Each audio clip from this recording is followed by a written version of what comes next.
What's interesting is that young people that we survey tend to have two different types of questions that they're asking about faith. One type of question has to do with science, has to do with apologetics, has to do with faith and how do faith and science come together, and have to do with some of the classical questions about why would God allow suffering, why would a good God allow certain things to happen. That's one whole category of questions. The second type of questions, the second category of questions that we saw young people were asking were much more personal. Why would God allow this to happen to me? Why would God allow this sort of experience to be part of my journey? Young people need a place and a space to ask both kinds of questions, whether it's more about science, more about classic apologetics, or whether it's more personal about their own life.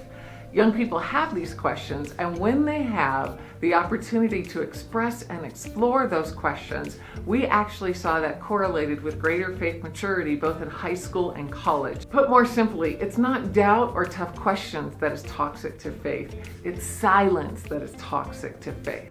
And so what we're hoping families and churches can do is to provide safe spaces for young people to ask both kinds of questions. Sometimes that means that somebody older, a leader perhaps, or a parent asks the question first. Other times it means that times are specifically designated as, we're going to have a night to ask tough questions. We're going to have a 3-week series on tough questions. And so young people know that it's a safe space to ask tough questions.